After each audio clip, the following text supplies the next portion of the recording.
Hello everyone, welcome back to the class. Today I am going to tell you about the story of moving plates. आज हम इस एक chart की help से तीनों plates movement को समझेंगे। पहला, कन्वर्जेंट।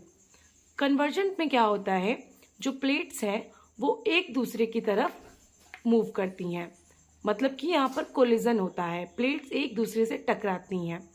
जब प्लेट्स एक दूसरे से टकराती हैं तो जो लैंड है वो ऊपर की तरफ उठ जाता है और फॉर्मेशन होता है माउंटेन्स का और वॉल्केनोज का। इसका बेस्ट एग्जांपल आप हिमालयाज का फॉर्मेशन देखेंगे। हिमालयाज का फॉर्मेशन इंडियन प्लेट और यूरेशियन प्लेट के कोलिजन की वजह से हुआ था। कीवर्ड याद करने के लिए आप कोलाइड वर्ड याद कर सकते हैं। Second, divergent boundary. Divergent plate movement में जो प्लेट्स हैं यहाँ पर वो एक दूसरे से दूर जाती हैं। जब दूर जाती हैं प्लेट्स तो क्रैक्स होते हैं, जो क्रस्ट में क्रैक्स होते हैं। क्रस्ट, मेंटल कोर, 3 लेयर होते हैं ना अर्थ के, तो जो आउटर मोस्ट लेयर है मतलब कि जो क्रस्ट है उसमें क्रैक्स होते हैं।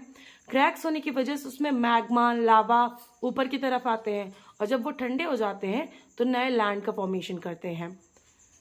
इसके एग्जाम्पल है मिड अटलांटिक रिज और अटलांटिक ओशन की प्लेट्स। कीवर्ड है डिवाइड।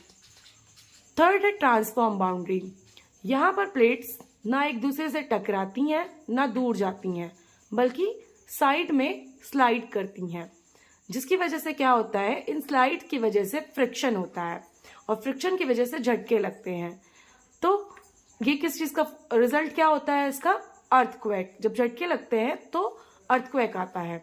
इसका एग्जाम्पल है हमारा सैंड एंड डीस फॉल्ट, और प्लेट्स में देखिए तो पैसिफिक और नॉर्थ अमेरिकन के प्लेट्स। कीवर्ड है हमारा slide.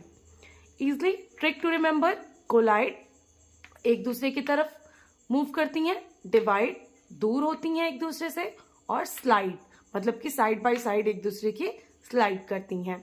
For such interesting video, see you in the next class.